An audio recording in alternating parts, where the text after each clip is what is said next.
नमस्ते दोस्तों, कैसे हैं आप लोग। Welcome back to my channel. दोस्तों, जैसा कि सबको आशा थी कि इनकम टैक्स एक बार फिर से ड्यू डेट एक्सटेंड करेगी, लेकिन दोस्तों इस बार ड्यू डेट एक्सटेंड नहीं हुए। मतलब जिनका भी अकाउंट ऑडिटेबल नहीं था उनकी आईटीआर फाइलिंग की लास्ट डेट 10 जनवरी 2021 को बीत चुकी है। दोस्तों, सीबीडीटी ने इस बार कोई भी ड्यू डेट एक्सटेंड नहीं करी है।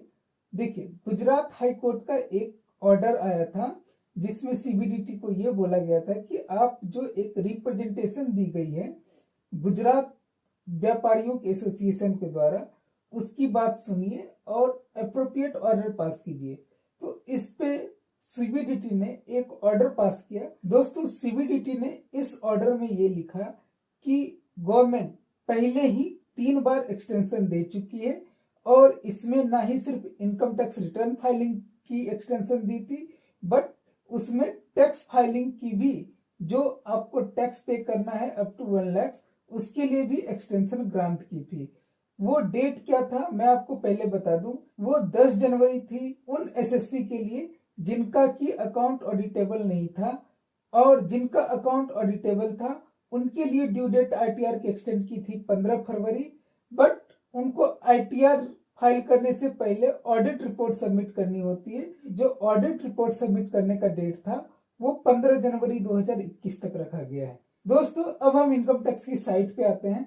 यहाँ भी दोस्तों आपको due date for filing of tax audit report 15 January 2021 दिख रही है, और due date for filing of ITR जिनकी ऑडिट होनी है वो 15 फरवरी 2021 दिख रही है। दोस्तों, हम चलते हैं अभी रिटर्न प्रिपरेशन सॉफ्टवेयर की तरफ।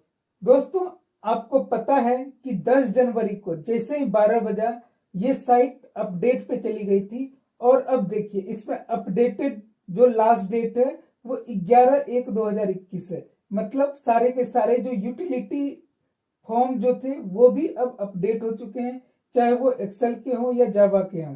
सिर्फ यहाँ आईटीआर 1 अभी तक अपडेट नहीं हुई है। अब दोस्तों, अब अगर आपकी अकाउंट ऑडिटेड नहीं है और अभी तक आपने आईटीआर नहीं फाइल किया है, तो क्या आप आईटीआर फाइल कर सकते हैं? तो हाँ, आप आईटीआर फाइल कर सकते हैं, लेकिन अब आपको देना होगा लेट फी। अब वो लेट फी कितनी होगी? दोस्तों, आपको पता है कि late fee under section 234F आपको लगती है इनकम टैक्स में।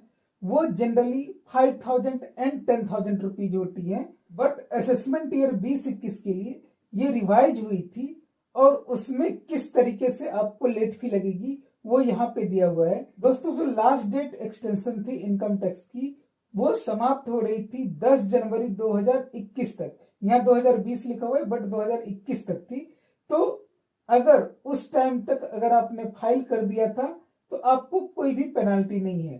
पहले क्या होता था कि सितंबर के बाद से आपको पेनाल्टी लगनी शुरू हो जाती थी, या फिर अगर आपकी जुलाई है ड्यू डेट तो जुलाई के बाद से ही आपकी पेनाल्टी लगनी शुरू हो जाती थी। बट दोस्तों, फाइनेंशियल ईयर 19-20 या फिर असेसमेंट ईयर 2021 के लिए ये स्पेशल प्रोविजन है कि 10 जनवरी 2021 तक अगर आपकी टोटल इनकम बिलो 5 लाख है तब तो आपको कोई पेनाल्टी नहीं देनी, और अब 5 लाख है तो भी आपको कोई पेनाल्टी नहीं देनी। क्यों? क्योंकि आपने within due date file कर दिया है। बट अगर आप 10 जनवरी 2021 से 31 मार्च 2021 के बीच में फाइल करते हैं, मतलब 11 जनवरी 2021 से 31 मार्च 2021 के बीच में, तो अगर आपकी इनकम 5 लाख से कम है तो आपको 1,000 रुपए की पेनाल्टी लगेगी, और अगर 5 लाख से ज्यादा है तो आपको 10,000 रुपए की पेनाल्टी लगेगी। अब दोस्तों, एक क्वेश्चन आता है कि 31 मार्च 2021 ही क्यों? क्योंकि बिलेटेड रिटर्न फाइल करने की last date end of the assessment year होती है। तो end of the assessment year 2021 के लिए कौन सी डेट होगी? तो 31 मार्च 2021।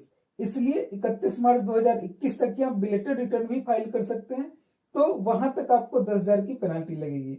दोस्तों, अगर इसके साथ ही अगर आपने अपना टैक्स अमाउंट नहीं भरा है तो उसके लिए जो इंटरेस्ट लगती है वो अंडर सेक्शन 234A लगती है, और वो कितनी होती है? 1% फॉर एवरी मंथ और पार्ट ऑफ ए मंथ। मतलब अगर मुझे जो कंप्लीट डिले हुई है टैक्स फाइल करने में, टैक्स रिटर्न और टैक्स फाइल करना दोनों अलग अलग चीजें हैं। रिटर्न मीन्स स्टेटमेंट फाइल करना, टैक्स मीन्स एक्चुअल टैक्स पे करना। तो अगर एक्चुअल टैक्स फाइल करने में मुझे 1 महीने 10 दिन का डिले हुआ है तो मुझे 2 महीने की पेनाल्टी या इंटरेस्ट मुझे देनी होगी, जो हो जाएगा 1% फॉर एवरी मंथ और पार्ट ऑफ अ मंथ, मतलब 2 महीने के लिए मुझे 2% की इंटरेस्ट लग जाएगी अंडर सेक्शन 234A। दोस्तों इसके साथ ही और क्या क्या लॉस है जो आपको डिले फाइलिंग की वजह से होती है, वो होती है आपको कैरी फॉरवर्ड ऑफ लॉसेस, ये परमिट नहीं होती। जैसे मान लीजिए अगर आपने टाइमली रिटर्न फाइल करा है तो जैसे हाउस प्रॉपर्टी की आपकी लॉस है या कैपिटल गेन की आपकी लॉस है, वो कैरी फॉरवर्ड हो जाती है अगले साल में, और वहां क्या होता है अगले साल की इनकम से ये सेटअप हो जाता है। बट अगर आपने बिलेटेड रिटर्न फाइल किया है तो ये अगले साल सेटअप के लिए अवेलेबल नहीं रहेगा, ठीक है। और दूसरा दोस्तों, आपको जो रिफंड अगर कुछ बन रहा है तो उसको भी रिसीव होने में डिले होगा। तीसरा इसमें एक और लॉस है दोस्तों कि आपका अकाउंट बहुत हद तक चांस है कि वो स्क्रूटनी में भी आ जाए। तो इसलिए दोस्तों टाइमली रिटर्न फाइल कीजिए। जो प्रोफेशनल दोस्त हैं उनको मेरी सलाह है कि वो tax audit report timely file कर लें 15 जनवरी 2021 तक, और जिनकी ऑडिट होनी है उनकी ITR वो 15 फरवरी 2021 तक फाइल कर लें, जिससे कि लेट फी से भी बचें और डिफरेंट काइंड ऑफ स्क्रूटनी से भी आप बचें। मिलते हैं फिर से आपसे एक नई वीडियो के साथ, तब तक के लिए मेरी तीसरा signing off. Thank you so much.